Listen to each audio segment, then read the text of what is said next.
Good morning student. Good morning. आज आप लोग को भूगोल में एक नया चैप्टर स्टार्ट होने जा रहा है। जल संसाधन के बारे में हम लोग आज पढ़ेंगे। किसके बारे में? जल संसाधन के बारे में पढ़ेंगे। अब जल संसाधन के बारे में आप लोग को आज पढ़ाया जाएगा, जिसे वाटर रिसोर्स। इंग्लिश में जल संसाधन को हम लोग क्या कहते हैं? वाटर रिसोर्स कहते हैं। इंग्लिश में क्या कहते हैं? जल संसाधन को वाटर रिसोर्स कहते हैं। इंग्लिश में वाटर रिसोर्स कहते हैं जल संसाधन को। हिंदी में हम लोग जल संसाधन। तो इसके बारे में आज हम लोग जानेंगे। इसके विषय प्रवेश के मतलब हो गया इंट्रोडक्शन जानेंगे। इनके बारे में परिचय करेंगे। जल संसाधन का परिचय के बारे में सबसे पहले समझते हैं। तब समझिए, जल एक चक्रीय संसाधन। आपसे पूछा जाए कि जल कैसे संसाधन है, तो आप क्या कहिएगा? जल आपका क्या है? चक्रीय संसाधन है। जल कैसी संसाधन है? आपकी चक्रीय संसाधन है, जो पृथ्वी पर प्रचुर मात्रा में उपलब्ध है। और पृथ्वी पर कितने मात्रा में उपलब्ध है? प्रचुर मात्रा में आपको उपलब्ध है। पृथ्वी पर आपका जल एक चक्रीय संसाधन है जो पृथ्वी पर प्रचुर मात्रा में उपलब्ध है। पृथ्वी का लगभग 71% धरातल जल से आच्छित है। यानी पृथ्वी पर आपको कितने प्रतिशत? 71% जल आच्छित है। परंतु अलवणीय जल कुल जल का केवल लगभग 3% ही है। यानी पीने लायक जल माना जाए अलवणीय जल कितने प्रतिशत है? केवल 3%। अलवणीय जल का एक छोटा सा भाग मानव उपयोग के लिए उपलब्ध है। अलवणीय जल का एक बहुत छोटा सा भाग क्या है? मानव जल के लिए उपयोग है। तो आपने क्या सीखा इस बात से?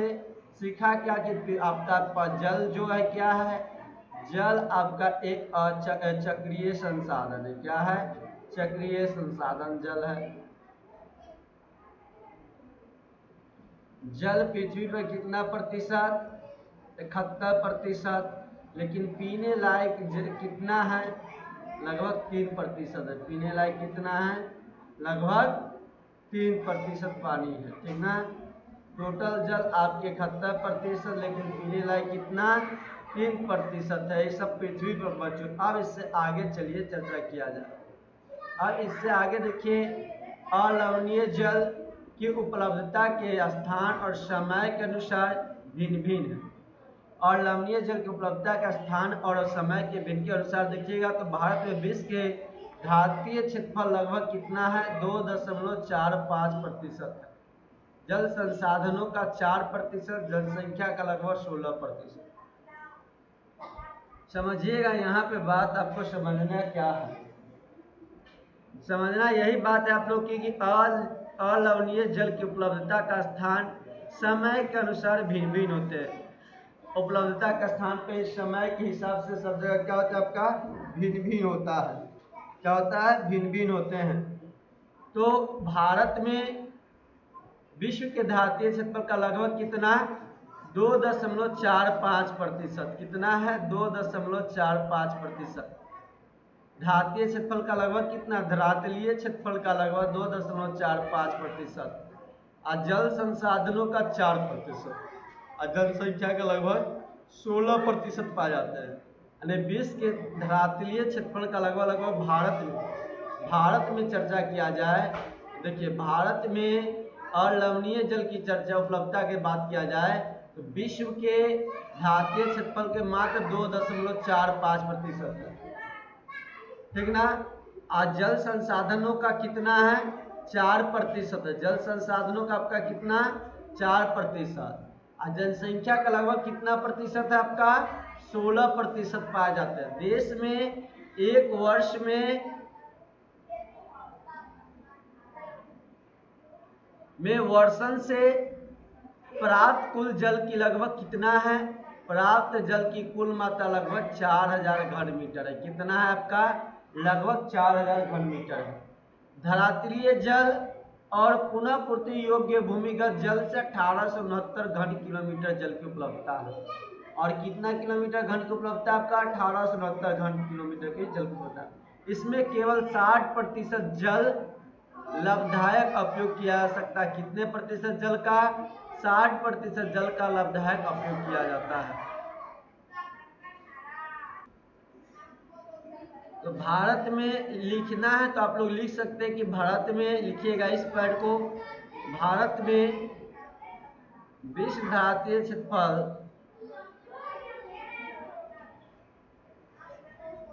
लिखिए। भारत में अलवणीय जल की उपलब्धता, अलवणीय जल की उपलब्धता।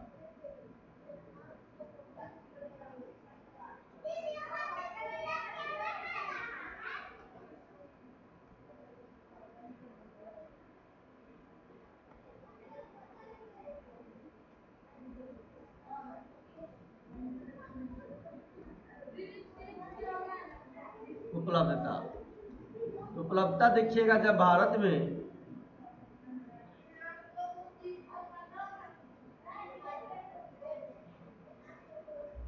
तो सबसे पहले बात किसका किया जाएगा, तो विश्व भारतीय क्षेत्रफल का लगभग कितना है, विश्व के धरातलीय क्षेत्र का लगभग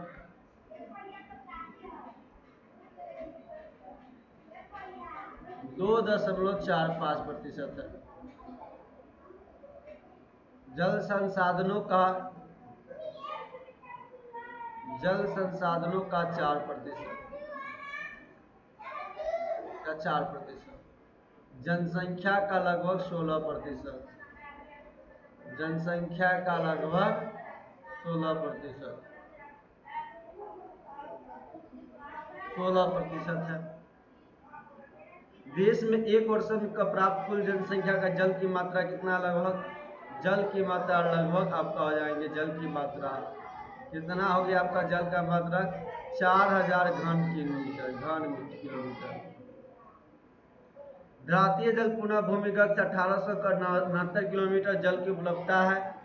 उपलब्ध इसमें से केवल 60% जल क्या है, लाभदायक उपयोग किया जाता है। अब चलिए इससे आगे आप लोग देखिएगा। इस प्रकार देश में कुल उपयोग जल संसाधन का 1122 घन मीटर 1122 घन किलोमीटर है। इस दुर्लभ संसाधन के आवंटन और नियंत्रण पर तनाव है। जो दुर्लभ संसाधन है उसके आवंटन होते हैं, बांटने वाला बटाया गया, उस पर नियंत्रण पे क्या है, तनाव है, मन मुटाव की बात है। लड़ाई झगड़े होते रहते हैं, संप्रदायों, प्रदेश और राज्य के बीच में विवाद का विषय बन गया। जल विवाद के कारण, जल एक ऐसा चीज है, जल के कारण बहुत सारे राज्य में विवाद होते रहते हैं, बहुत सारे स्टेट में, बहुत सारे देश में मन मुटाव, उनके बीच जल विवाद, जल के लिए झगड़े होते रहते हैं, लड़ाई झगड़े संप्रदाय होते रहते हैं। ये सब राज्य के विवाद का विषय बन जाते हैं। विकास को सुनिश्चित करने के लिए हमें अपने विकास को सुनिश्चित करने के लिए जल का मूल्यांकन, कार्यक्षम उपयोग और संरक्षण आवश्यक हो गया है। संरक्षण और आवश्यक हो गया है। इस अध्याय में हम भारत के जल संसाधन, इसके स्रोत, भौगोलिक वितरण, क्षेत्रीय उपयोग और बहुउद्देशीय परियोजना, जल संकट एवं इसके संरक्षण और प्रबंधन की विधियों की पर चर्चा करेंगे। हम लोग इस पे चर्चा करेंगे। चलिए इससे आगे हम लोग देखते हैं।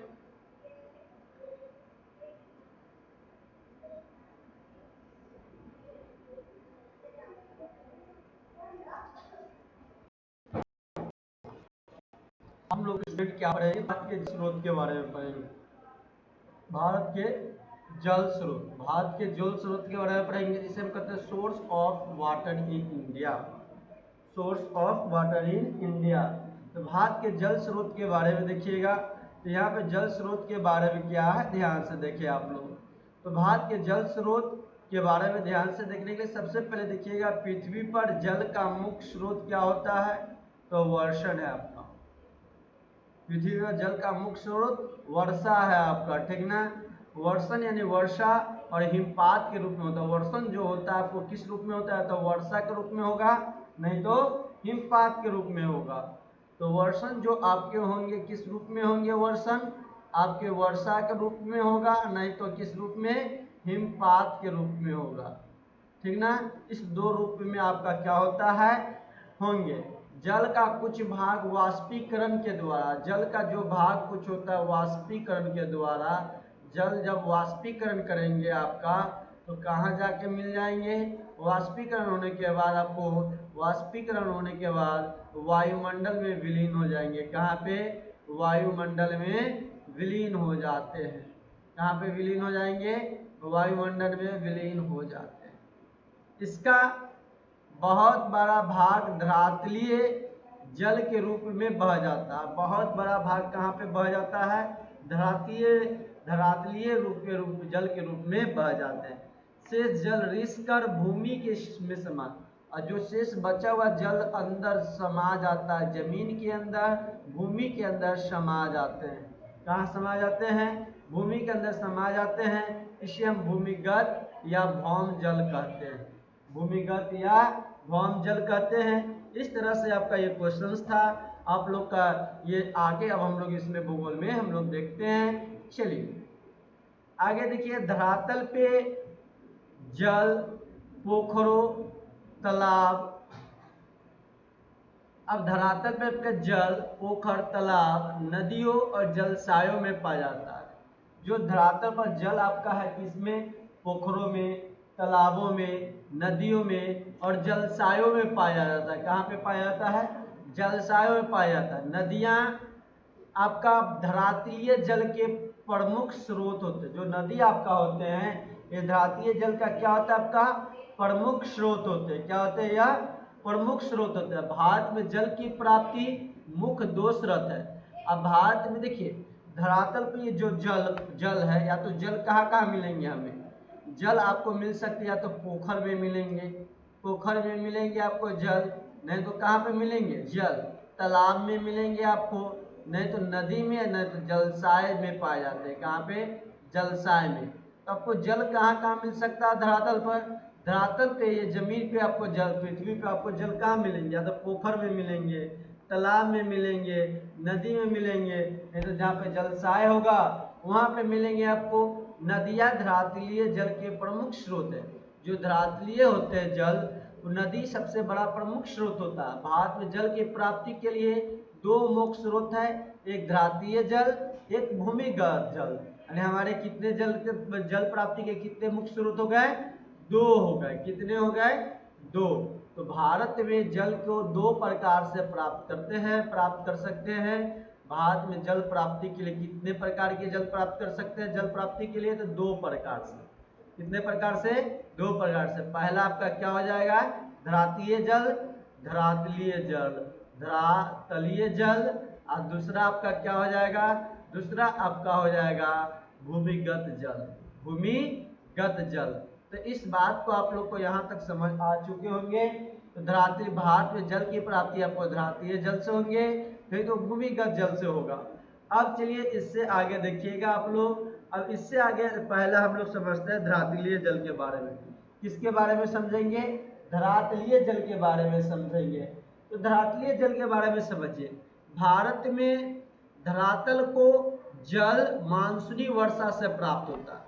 अब धरातलीय जल भारत में किससे प्राप्त होता है? तो मानसूनी वर्षा से प्राप्त होता है। आपको वर्षा एक महत्वपूर्ण जल संसाधन है। तो वर्षा क्या है आपका? अब धरातलीय जल के बारे में समझिए पहले, तब आप उधर भी बताया जाएंगे धरातलीय जल। तो भारत में कैसे प्राप्त होते हैं? वर्षा से प्राप्त होते हैं, मानसूनी वर्षा से प्राप्त होता है।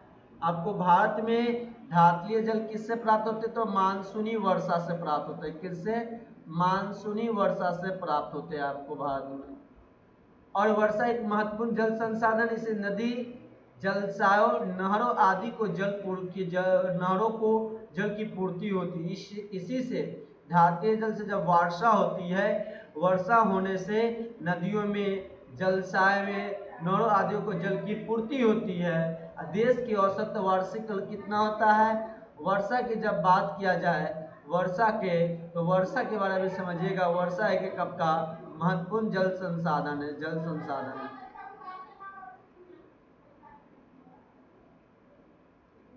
अब इसमें कितने प्रतिशत? 110 सेंटीमीटर हर साल वर्षा।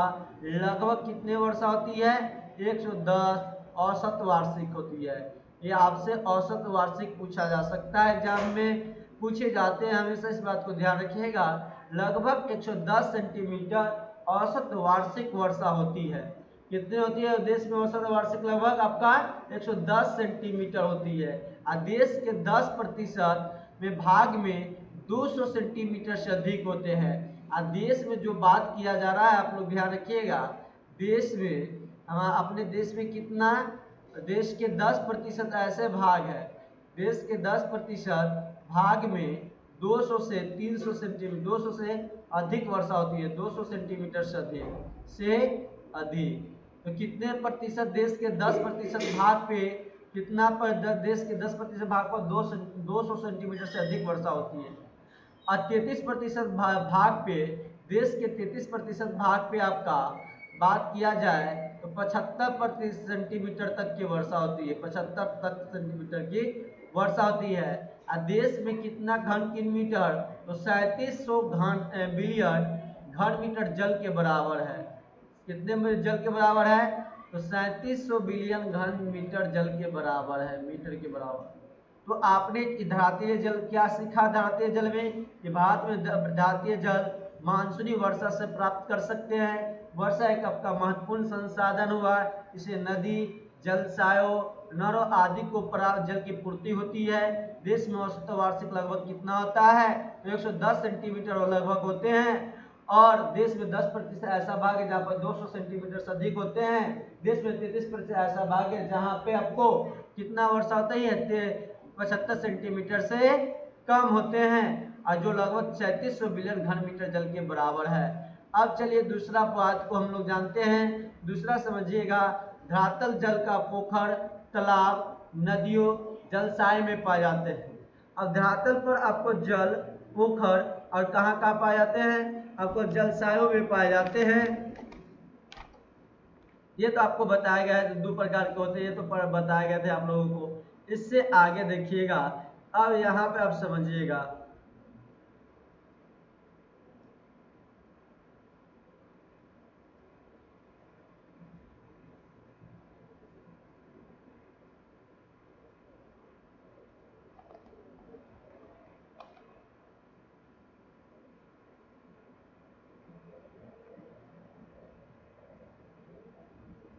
अब देखिए यहाँ पे इसका 33% जल वाष्पीकृत हो जाता है।